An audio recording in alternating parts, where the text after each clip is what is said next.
This is the Bod Pod, the podcast where we welcome friends and experts to talk all things body image, self-love, and confidence. This is the Bod Pod. Hey BodCon, I'm Rachel K. Graham, your resident hype girl and host of the Bod Pod podcast. Here to talk all things confidence, how we find it, keep it, and grow it. Today, we are chatting with LA-based gym baddie influencer, Demi Mundo. Demi, I am so excited you're here. Thank you for coming on the podcast. I'm so excited. I'm so honored. Yay! I want to start by talking about you showing up on my For You page and on the For You page of so many other people. Okay, like obviously, I'm lucky enough to know you in real life. We've gotten to meet through the creator space, but you show up even before I was following you. You would show up on my For You page. I feel like you've been showing up on the For You page of so many women in this space. I'm obsessed. And most recently, now obviously I follow you, so you're showing up on my friends. Most recently, you posted a TikTok that you were saying, girl, don't text him. Don't give that toxic man the time. Don't text him. Instead, put on a cute gym outfit. Go to the gym, move your body. You're going to get the same feeling. You're going to get the same endorphins, but you're going to be doing even better for yourself than texting this toxic man. And to me, that feels like so true to the content that you create, being this badass gym girl, encouraging us all go and move, not to make our bodies look a certain way, but to feel a certain way. So I want to know, you're out here inspiring us all with like these words, with this content. What the heck is motivating you? Wow. Okay, first of all, I love that you referenced that TikTok because I loved it. and it's so okay. So the entire gym space, I think it's like a whole little journey, and I'll try to not go into too much detail. But my entire life, I have been chubby, I've been curvy, I've been fat, I've been a bigger girl my entire life. Yes. But when I was 13 years old, that was the first time I was able to get a gym membership. And my dad has been a gym bro my entire life. My dad is the original, the OG, but he would take me because he wanted to teach me how to lift. And my parents never, ever made me feel uncomfortable or shame me about my body. My parents and my family, and I come from a Cuban and Italian family. We were raised very, very proud of both cultures. And both of them celebrate curvy bodies. And I never felt secure in my family. So it was only ever a positive thing. So I found a love for the gym very early on. Now, I will say that I had struggles. I've had highs and lows since I was 13 years old. I did struggle, trigger warning, with disordered eating, disordered behaviors. But I would say really what happened was in 2020, we were locked inside and I had just started kind of posting more of my stories. We're all inside the house. We're all trapped. So I was like, why not? Let me just post more of my stories. And I was going on these walks and I was doing some ab workouts. And I would just kind of post here and there. And people were like, I love this. Thanks for keeping me accountable. And then people started tagging me and stuff. And I was like, ooh, fun. I then bought a bunch of outfits from my favorite, one of my favorite brands at the time, and I was super motivated. And I think really I started from that moment in 2020, receiving the positive feedback from other people, not just women, even men being like, "Thank you so much. This is my reminder to get going." And it was as simple as a picture. Yeah. And I think that at the end of the day, I now have a community that's looking to me to remind us all to go. And sometimes it's beyond motivation, it's also discipline. Yeah. Because the gym for me is my mental health. And also just moving my body, period. Putting on a cute workout outfit and sweating, even if I go on a walk with my insane miniature schnauzer, like I still feel better for myself than if I just sat at my desk all day. And so I think it's the motivation of like my community and the joy that I know that I'll feel either from them or just from the movement itself. I love that those two things could be applicable to almost any niche, right? Mm, Like, yeah. if you have a strong community behind you who believes in you and holds you accountable just as you do them, and then also just this thing that you love that makes you feel good, that is such a great place to be. And I love that as a curvy woman, you have not let the typical like thoughts of what a gym girly looks like keep you from, following into these things that you love and into this place that feels like you are so meant to be because obviously you are meant to be there. It's really crazy because I even from when I started posting in 2020, I have had some highs and lows with my perception of food. And Sure. I think at this point, like I am in full recovery. And I'm so proud of myself because it is not, again, as you said, it is not to change my body and try to squeeze into whatever this perception or mold that I should be in. Yes. Really is about me and feeling good about me and how do I feel. And if I, if my body fluctuates in that, I'm a human, I'm a woman. Our body changes throughout the Yes. month. And I think that it's been so empowering for me to just allow myself to have my routine, Yeah. to get my endorphins up and to be able to show people you can show up just as you are. And no matter if you go and touch your toes and that and walk for a second, that's good enough because health literally is wealth. And like as I've taken care of my grandmas, I've taken care of my tia, I've taken care of a lot of my family members. Like in our culture is like family is everything. And so Yeah. mobility is also really important for me. Yeah. Like people will come at me and say all of these crazy comments, which I'm sure we'll probably get into my hate comments. But it's just insane, but I did wanna circle back to talking about community Yes. because I don't have a huge amount of followers yet. Yeah. I don't have a huge amount of followers. Yes. Manifest, girl. Yeah. But because of my community and how strong my community is, because of how strong my engagement is, because of them, because of how thankful I am for them, I end up getting opportunities like I have been to work with fitness brands to be able to get pushed to the FYP. It actually Yeah. blew my mind. I love it. It just shows that, like I said, you're where you're meant to be. And like, feel like when you're walking in your truth, you show up in all of those places and you physically show up. You know what I And it mean? worked out Yes. easily. Yes. It's what happened. Yes. I want to talk a little bit more about the gym space not being historically for you. Okay. Your dad really empowered you from a young age to go to the gym, feel strong, lift weight. And that's something that a lot of women don't feel confident doing ever, like even in their 30s, let alone at 13. So obviously you had the inspiration and the knowledge of dad, but I'm curious, what gives you the confidence to show up in a space that historically is not the most welcoming of curvy and plus size bodies? The most I don't wanna get emotional. I would say in 2020, what happened was I also found an influencer for the first time that looked like me.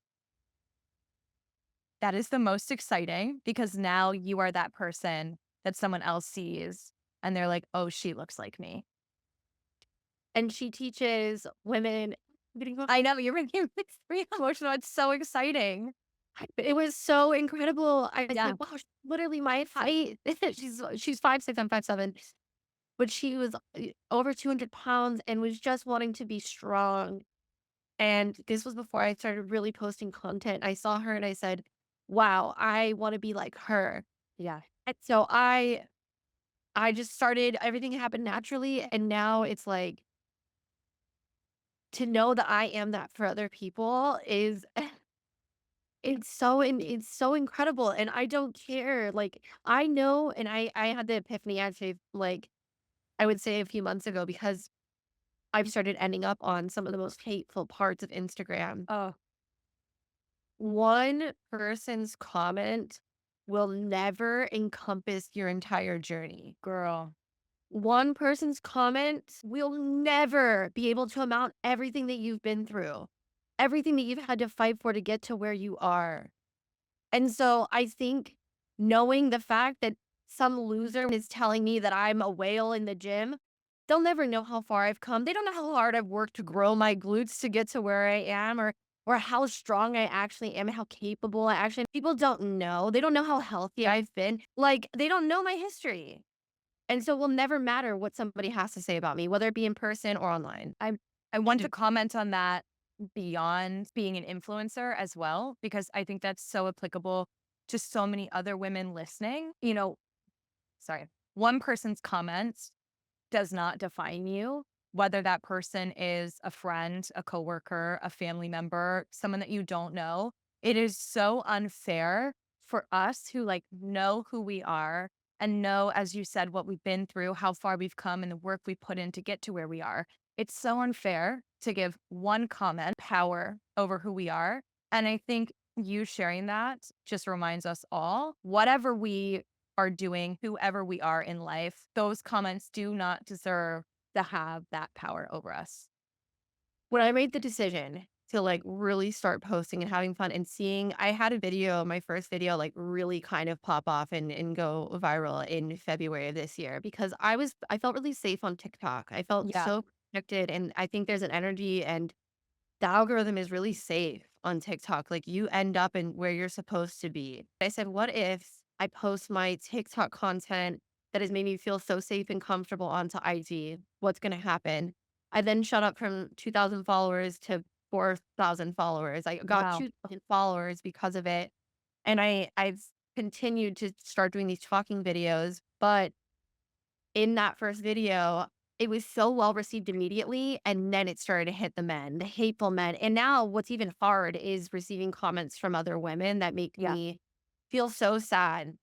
At one point in my life, and maybe everybody's experienced this, I know that I was a pick me. I know that I was seeking validation. I know that I was living under the constraints and suffocation of misogyny. Yes.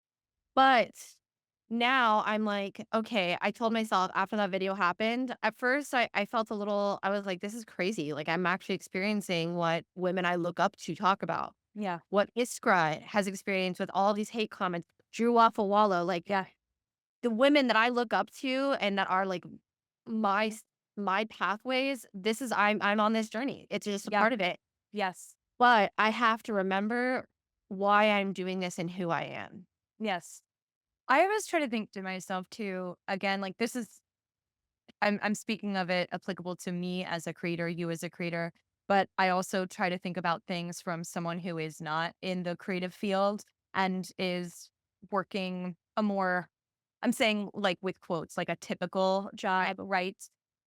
There is always more positive feedback for you and what you're doing than you know. If you are putting good out there and you are doing good work and you are putting your best foot forward, just as you said, you're like, I know why I'm doing this and I know who I'm doing it for. There are good conversations being had about you behind your back.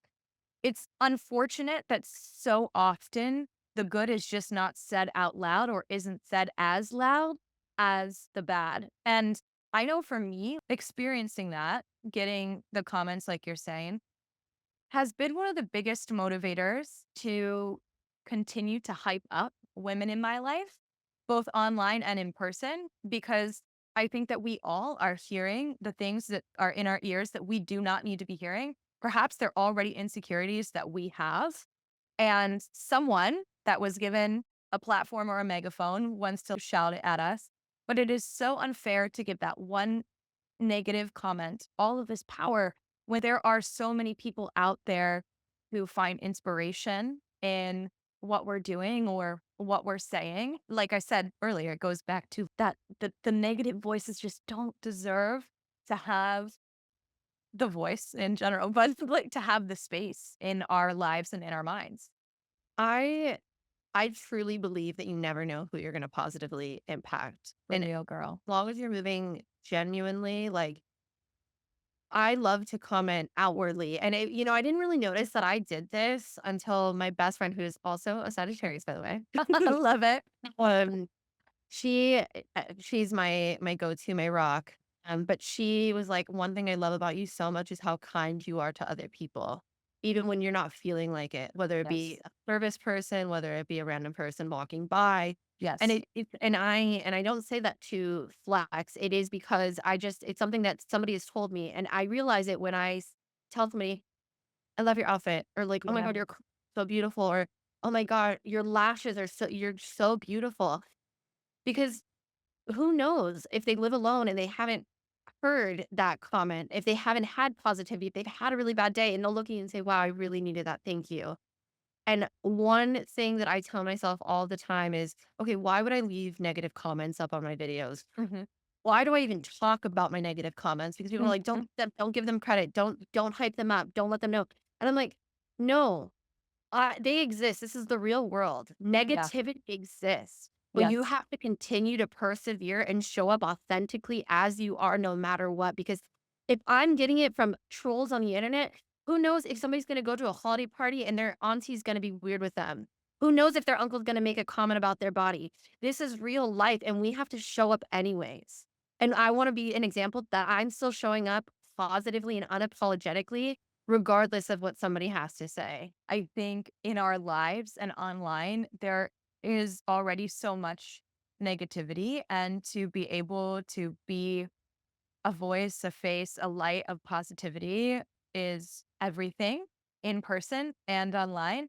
And as you said, that's not to say that there aren't bad moments, bad days, bad weeks, bad months, but to recognize what you've been through before and that you can overcome it again and again and again, to me is like the most confidence boosting thing that there is. And I do always try to, like, be transparent. Even if Yes. I can't post a whole reel about it, or I can't bring myself to, like, make a whole TikTok about it, I at least post on my story and say, "Hey, y'all, I simply could not shoot content today because I don't have it in me." Yes. Where am not feeling my cutest self, and that just is what it is, because even though I love to be as confident as possible, sometimes we aren't always, Yes. and that's reality. That is the reality. For anyone who hasn't seen your videos before, give us a visual as if we've never seen your videos, what you're doing when you're talking on these videos, but also tell us, like, where do you get the motivation or the confidence to get up there at the gym and not just do the workout as a curvy girl, but also to talk about your workout? So first of all, I'm a Leo, so that could help, but Yes. it's just in the stars. That aside though, I have, and I do say this, because I think it's also confidence in front of the camera too. Yes. Like, granted, confidence in front of the camera inside of the gym is a whole different world. I have, and I do like to say this. This is part of the story. Is I actually am an actor. I've been in front of the camera since I was 3 years old. Like, There you go. I am somebody who is so confident in front of the camera, and that's one of the first steps. Because people say, "How do you film? How do you do content? How do you have to just put yourself in front of the camera and Yes. go for it. Yes. And you will find out what you love about yourself, what sparks you up, what gets your creative juices flowing." Yes. Oh, in the gym, I know it's crazy. I know it's crazy. But why do the gym bros get to do it? Why does the man that's lifting 700 pounds get to do it, but I can't? No, it's like, you know what? When I'm doing a movement, sometimes my mind is in other places. Like, yeah, I'm lifting my head. Yes. I'm like, I want to get through this. But sometimes I'm like, man, I can't wait for my booty to be so big and juicy. Like, this is so exciting. Or I'm just like, wow, I feel so powerful. I feel so strong. I can't believe I let that situation get me down. Yeah. I feel I feel so powerful right now. I feel so confident. I love that I put this outfit on. And all of a sudden, it seems like so if I'm doing a movement, I get these thoughts in my mind. And I'm like, if I'm thinking this, somebody else has to be thinking this. Yeah. Like, wow, that situationship had me sobbing and crying and throwing up last night. And today I'm lifting 50-pound dumbbell and I feel so cute and confident. That man could never. Like, it just, I think I'm like, I love that. Internal monologue just come to life. And I think that if a man can do it, why can't I? If I see other people filming in the gym, if I see women with smaller bodies making their gym content, they're incredible. I think it's so important. They inspire me. I could inspire someone else, Yes. even if it's one person. Yeah. Why not tell us where you're getting the gym outfits?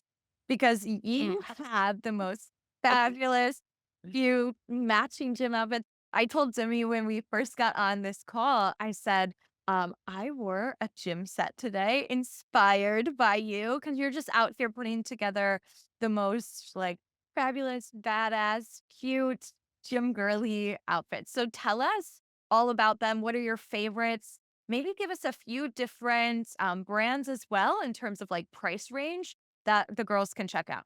I love that because, okay, cute gym clothes for me were directly a motivation for me to even start posting my content. I felt I was no longer just wearing a random pair of shorts from Marshalls. Love Marshalls, name brand things.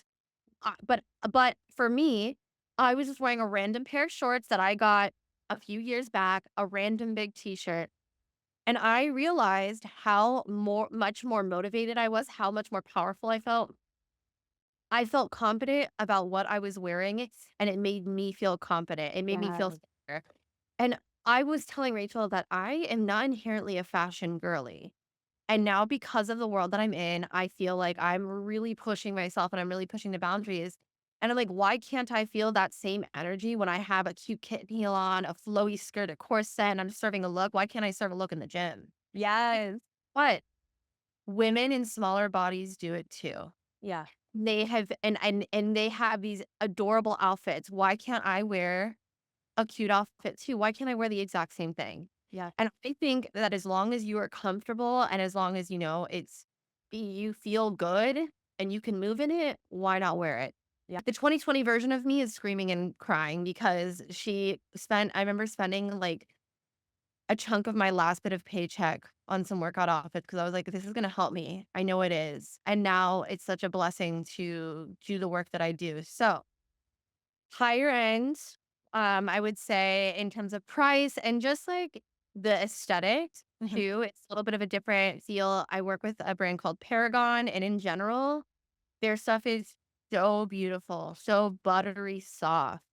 They are honestly, I have only had one pair of Lululemon leggings in my life, but they are like that level of high quality. I think that they are such an incredible team of people, and they have been they've opened a door for me because Paragon is some of the most fit, rock hard ab women that I've ever seen. And they have welcomed me with open arms. They want me to be the representation. They have told me and made me feel so loved. But more importantly, their clothes are incredible quality.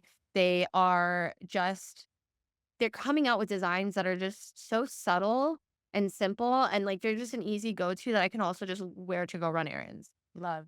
On the cheaper price range, but I am so honored to be a part of this brand. It's Diosa Fit. Yeah. Diosa Fit, I would say they are a Latina owned brand, super small business. The owner, Diane, is a woman that I have looked up to for years. She was a content creator herself, created this brand from the ground So up. cool. It's a family owned, operated business.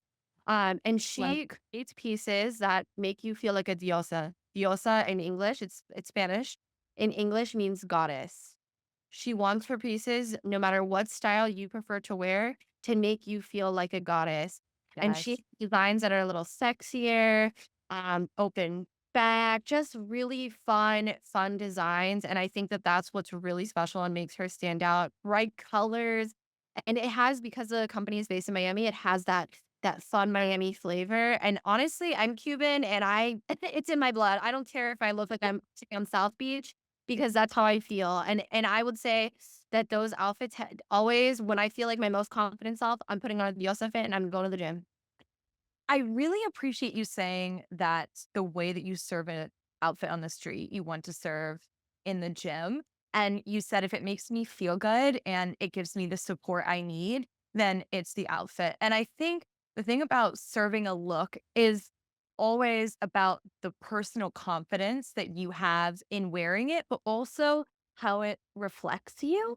You know, it's the whole concept of like look good, feel good, right?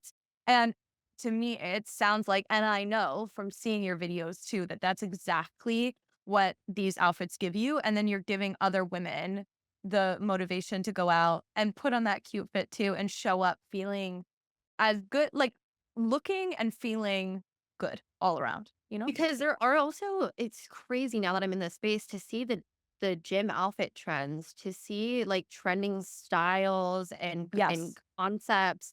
And like, yes, there are some classic fits. A big t-shirt and a pair of shorts are always going to be a go-to. But for me, like in order for me to feel my most confident, I want to wear something that is not covering me up necessarily because I want to be able to see my movements. I want to be able to see my muscles flexing. Yes. And even if I have my rolls poking out or if you see cellulite, it's a part of me and I do not care. I I love what you said about the big T and shorts moment because even when you were explaining that that's what you used to wear to the gym, I could not relate to that more. And I think so many other women as well, especially curvy women, you know, that's just, I feel like what we were always told We're to wear told to the to cover gym. up. We're told to be Yes. covered. And I have people in my comments all the time, cover up, cover up, cover up.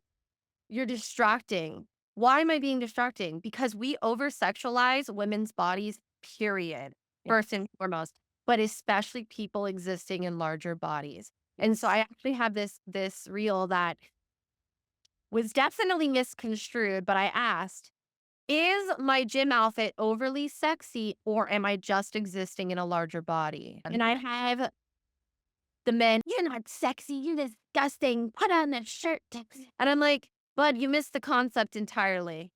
You missed it entirely. It was This wasn't for you. I have Karen and Tammy in my comments.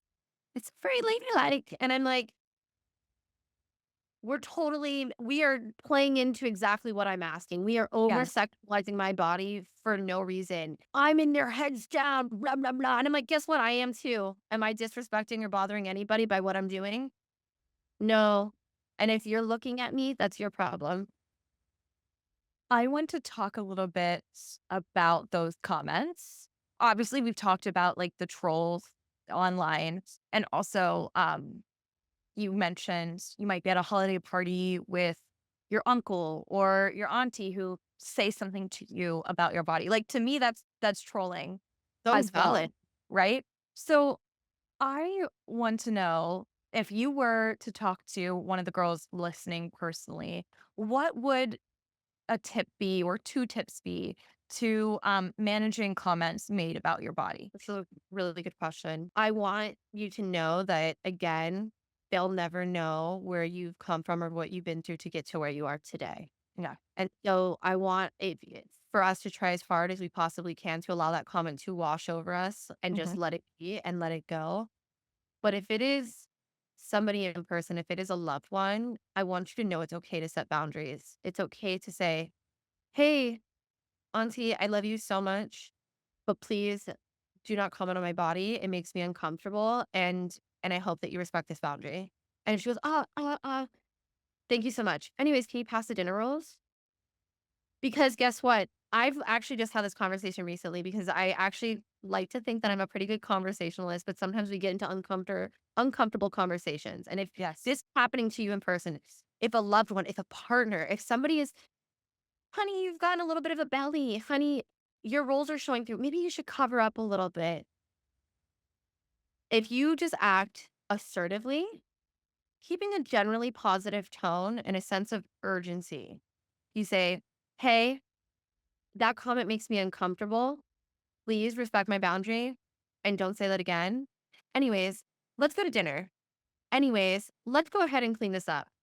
Let's move on to the next topic. And at first, I wasn't responding to hate comments online, but now I've decided to have a little fun with it. I'm like, is that how you talk to your mother? Does your mother know that you speak to women on the internet like this? Does your wife know that you talk to women like this because I see her in your profile picture? Is that what you want your daughter to know that you do? Goes back to the accountability that we talked about earlier. Yes, we were talking about accountability within our communities and how we hold our community accountable, they hold us accountable. But I honestly feel like whether that situation is online or in person, you creating a boundary also creates a sense of accountability to be like, no, that's not appropriate behavior. It's to me or to anyone. Like I said, I'm in the entertainment industry, and actually one of my biggest turning points was when my agency at the time told me, "Hey, how's it going?" I said, "Hey, I actually wanted to check in because I have all these ideas. I have all these roles that I think I could fit into." And they said, "Actually, we think that you're just a fat girl behind the desk. You're curvy, but you're not sexy curvy. So we can't really sell you like that. And we actually definitely don't think that you could curve model." And I said, "Oh, wow. Well, I appreciate your provided feedback. I have to completely disagree. At this time, I'm going to terminate our relationship." And I want anybody listening to this, whether it be a family member, a friend, a stranger on the street, you do not have to stand there and take that. You can literally set your boundary. This makes me uncomfortable. I don't want to have this conversation. And you move on. You do whatever you need to do to walk away. And I would believe that not everyone, but a lot of people out there, when they set that boundary, they also empower someone else, whether it's the person directly that that boundary is made with or someone else listening in the vicinity. It empowers them to then create boundaries in their life as well, especially surrounding the conversation of their body. And slowly but surely, we're almost like healing this this whole, I don't know, this whole wound of like thinking that we can just speak so negatively and tell people how their bodies should be when we're not in charge of that. They are, you know? I know sometimes I know that me responding to a hate comment likely will not penetrate the ignorance or stop them from commenting on somebody else. But I think that people look at me and think that I'm just an influencer and that I have all these comments and I have all these DMs, and I'm not going to see their evil comment. I don't care if I have millions of followers. People can see your comments. Yeah. And if it's me, it's a teenage girl that follows me. If it's not me, it's my best friend, it's my sister. Right. What makes me angry is not how it impacts me because these comments don't affect me anymore. It's how it affects my community. Right. And it goes deeper and it goes further, and you never know who you're going to touch. Right.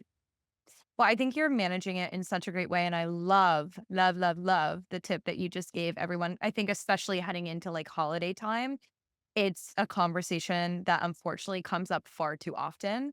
And I think that is exactly what we all needed that we didn't know we were going to get from our gym girly. So you're motivating us to go put on the outfit. You've given us the tips of where we can shop the outfits. You've encouraged us to go and show up at the gym. If this is our first time stepping in the gym, where do we start? What do we do? Are we lifting the weights? Are we walking? What is your tip for us? Yeah. So everyone is going to be comfortable moving their bodies in different ways. And I encourage everybody to find what they love. I don't know if that's Okay. golf for you. I don't know if that's a formalized sport. That's Pilates, if that's yoga, if that's dance. I just want people to be confident and feel like they can be in a space where they can work on their health. Yeah. And so if we're walking into the gym, the first thing that I would recommend is warming up a little bit, whether that be walking on the treadmill for a minute, going and just doing a stretch, and doing maybe like a yoga flow, touching your toes. You really need to warm up. And then I would say don't be afraid of using machines. People say they see on the internet people lifting free weights, but like the machines at the gym literally have little pictures for you showing you what muscle is going to be targeted, and it almost is like a little bit of a safety net, but you can really kick your own butt on those. I promise you. But it provides a safe way so that you don't hurt yourself and that you can manage the weight in a different way than just going and trying to grab a free weight, immediately going on the squat rack. Do not be afraid to ask the gym community for help. Do not be afraid to save videos, save content. Really watch yourself in the mirror, because I don't want anybody to get hurt. Because at the end of the day, I'm not teaching anybody how to work out. I'm showing Right. you how to show up. There's other people that are good at that. Yeah. But just make sure that you're educating yourself, taking time, and you're giving yourself grace. You can't just jump into 50 pounds. Start at the 10 pounds. So I have one more question for you before I let you go. I want to know, for someone who is maybe learning about Demi for the first time, what is your favorite piece of content you've ever made that you think they need to go check out first? I know that's a big question. A big question, because I also I just show up as authentically as I can Yeah. and want people to feel empowered to wear and do whatever they want. As of right now, I have I have my favorite reel pinned on my IG, and I'm wearing this green set, and I'm a curvy girl in the gym, and I can lift the size of a grown man. Or people might see me and automatically not think that I'm strong. And I think that you get to see a lot of my vulnerability as well as my humor. Because I Yes. do like think I'm a little silly Yes. through that video, and I think that that's a perfect representation of where I'm at right now in my journey. So well said, Demi. Thank you so much for all of this. I want you to tell everyone listening where they can find you on both Instagram and TikTok. So on IG, my name is Queen Demi. It's such an iconic handle, and I probably will never get rid of it. But on TikTok, I am at Demi_Mundo, and we have a lot of fun on both of my platforms. Yeah. Well, we had so much fun here, Demi. Thank you again for being here. And I can't wait to see all the gym outfits that the girls put together after this. So, Bod Pod Squad, thank you so much for being here. If you want to see this conversation happening, all the video, all the smiles, all the images, be sure to check us out on YouTube at the BodCon. And you can also keep up with us on TikTok and Instagram at the BodCon, where we're always sharing content. Well, to me and everyone listening, thanks again, and I'll chat with you soon. Yeah. Bye. Thank you.